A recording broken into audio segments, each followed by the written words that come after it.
Hello students, প্রথমেই UK educational টিপসের পক্ষ থেকে তোমাদের সকলকে স্বাগত জানাই। বিদ্যাসাগর ইউনিভার্সিটির থার্ড সেমিস্টারের বাংলা মেজর ও মাইনর স্টুডেন্টসদের জন্য প্রাচীন ও মধ্যযুগের পদপাঠ বৈষ্ণব পদাবলী থেকে জ্ঞানদাসের রূপ লাগি আখি ঝুরে গুণে মন ভোর এই পদটি থেকে বেশ কয়েকটি 2, 5 এবং 10 নম্বর মানের ভেরি ইম্পর্ট্যান্ট কোশ্চেন অ্যান্সার আজকের ভিডিওতে আলোচনা করা হয়েছে। সুতরাং স্টুডেন্টস, তোমরা ভিডিওটি শুরু থেকে শেষ পর্যন্ত প্রত্যেকটা প্রশ্ন ভালো করে লক্ষ্য করো এবং তৈরি করে নাও। প্রথমে আমরা সংক্ষিপ্ত প্রশ্ন উত্তরগুলো দেখি। প্রথম প্রশ্ন হচ্ছে, জ্ঞানদাস কোন সময়ের কবি? বাংলা সাহিত্যে কোন কবিকে চণ্ডীদাসের ভাবশিষ্য বলা হয়? তাহলে প্রথম প্রশ্নের উত্তর হচ্ছে, চৈতন্য উত্তর যুগের ষোড়শ শতাব্দীর কবি ছিলেন জ্ঞানদাস। বাংলা সাহিত্যে কোন কবিকে চণ্ডীদাসের ভাবশিষ্য বলা হয়? বাংলা সাহিত্যে জ্ঞানদাসকে চণ্ডীদাসের ভাবশিষ্য বলা হয়। নেক্সট 2 নম্বর, জ্ঞানদাস কার শিষ্য ছিলেন? তিনি কোন বৈষ্ণব সম্মেলনে যোগ দিয়েছিলেন? তাহলে জ্ঞানদাস নিত্যানন্দ পত্নী জাহ্নবী দেবীর শিষ্য ছিলেন। আর দ্বিতীয় অংশের উত্তর হচ্ছে, তিনি খেতুড়ির মহোৎসবে যোগ দিয়েছিলেন।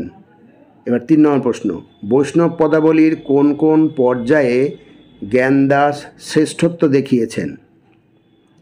রাধাকৃষ্ণ বিষয়ক পদাবলী ছাড়া জ্ঞানদাস আর কি নিয়ে পদ রচনা করেছিলেন?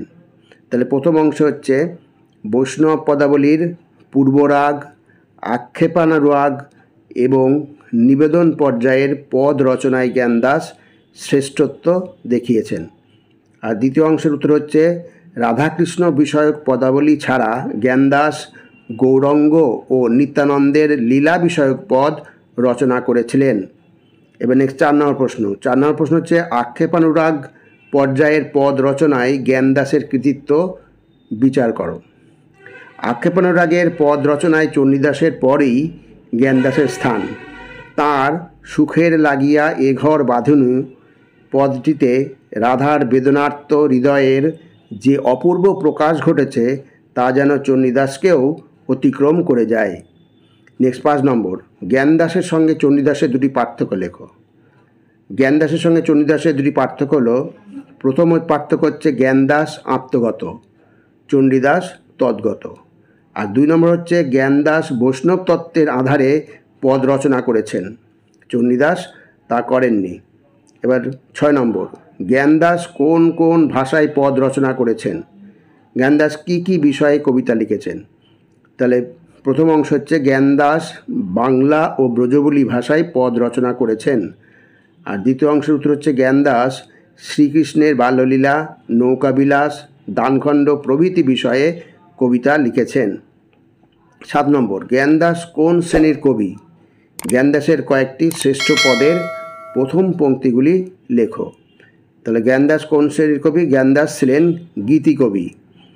আর দ্বিতীয় অংশ উত্তর হচ্ছে, জ্ঞানদাসের কয়েকটি শ্রেষ্ঠ পদের প্রথম পংক্তিগুলি হলো, 1 নম্বর হচ্ছে, বধূ তোমার গরবে গরবিনী হাম। আর 2 নম্বর হচ্ছে, সুখের লাগিয়া এ ঘর বাঁধিনু। আর 3 নম্বর হচ্ছে, দেখা আইলাম তারে সই।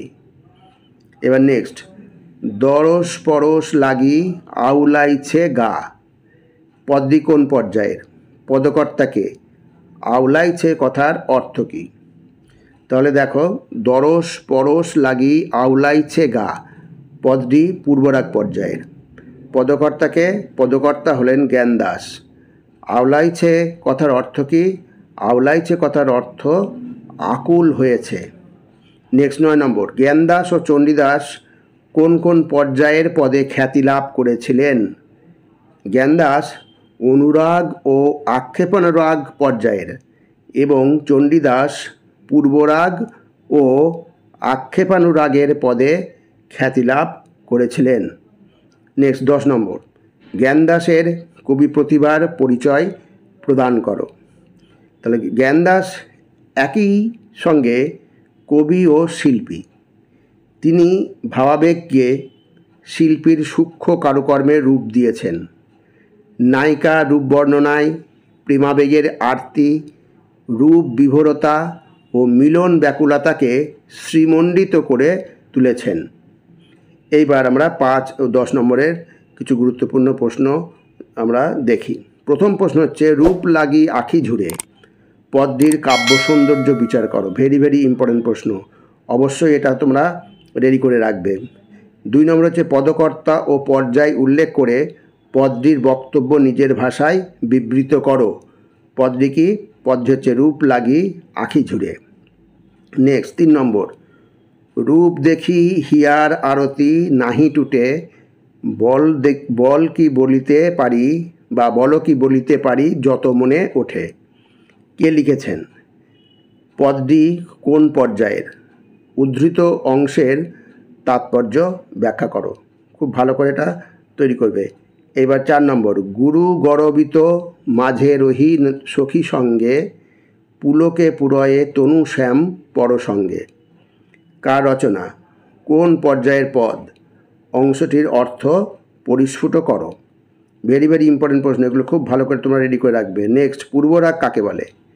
তোমার পাঠ্য পূর্বরাগের পদগুলির আধ্যাত্মিকতা ও কাব্য সৌন্দর্য বিশ্লেষণ করো। খুব ভালো করে করবে তোমার পাঠ্য যে পূর্বরাগের পদগুলো রয়েছে সেইগুলির। নেক্সট হচ্ছে, তোমার পাঠ্য চণ্ডীদাস ও জ্ঞানদাসের পদগুলি অবলম্বনে জ্ঞানদাসকে চণ্ডীদাসের ভাবশিষ্য বলা যায় কি না আলোচনা করো। ভেরি ভেরি ইম্পর্টেন্ট প্রশ্ন সবগুলোই। নেক্সট 7 নম্বর, কবি স্বভাবের দিক থেকে জ্ঞানদাস চণ্ডীদাসের সঙ্গে তুলনীয় হলেও 2 কবির সামাজিক অবস্থান তাদের কাব্য সাধনাকে স্বাতন্ত্র্য দিয়েছে। মন্তব্যটি বিচার করো। এবার তোমাদের লাস্ট প্রশ্ন, তোমার পাঠ্যপদটি অনুসরণে জ্ঞানদাসের কবি প্রতিভার মূল্যায়ন করো। ভেরি ভেরি ইম্পর্টেন্ট প্রশ্ন, খুব ভালো করে এটার এই প্রশ্নটা 8 নম্বরের প্রশ্নটা রেডি করে রাখবে। যেগুলো দিয়েছি ওগুলো তো করবেই, 8 নম্বরটা আর 1 নম্বরটা খুব ভালো করে করবে। যাই হোক স্টুডেন্টস, ভিডিওটা যদি ভালো লাগে অবশ্যই সাবস্ক্রাইব করো, এর সাথে একটা লাইক দিও এবং তোমার ফ্রেন্ডসদের মধ্যে ভিডিওটি শেয়ার করো। তাহলে স্টুডেন্টস আজকে এখানেই শেষ করি। তোমরা সকলে ভালো থেকো, সুস্থ থেকো, সুস্থভাবে পরীক্ষা দিও। Thank you very much.